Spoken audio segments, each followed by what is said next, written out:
மேலும் நமக்கு அருளப்பட்ட பரிசுத்த ஆவியினாலே தேவ அன்பு நம்முடைய இருதயங்களில் ஊற்றப்பட்டிருக்கிறபடியால் அந்த நம்பிக்கை நம்மை வெட்கப்படுத்தாது.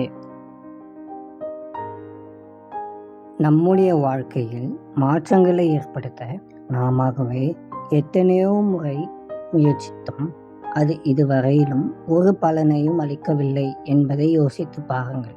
நாம் எடுக்கின்ற புத்தாண்டு தீர்மானங்கள் ஒரு வாரம், ஒருவேளை ஒரு மாதம் மட்டுமே நீடிக்கிறது. நமக்கு தேவை மன உறுதி இல்லை, நமக்கு தேவனுடைய பலனே தேவை.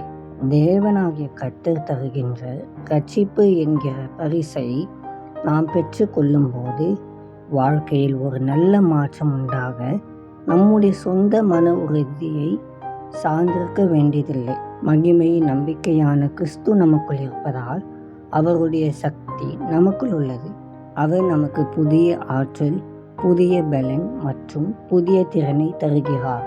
நீங்கள் ஆண்டவருடைய அன்பால் எவ்வளவு அதிகமாக நிரப்பப்படுகிறீர்களோ அவ்வளவு அதிகமாக நீங்கள் மாற வேண்டிய சக்தி உங்களுக்கு இருக்கும்.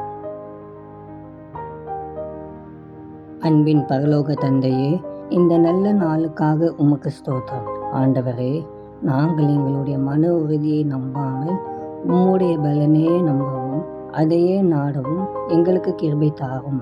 உம்முடைய ஞானத்திற்காகவும் இரக்கத்திற்காகவும் நன்றி. இந்த நாளின் தேவைகளை சந்தித்து வழி நடத்தும். இயேசுவின் மூலம் ஜெபிக்கிறோம் பிதாவே, ஆமென்.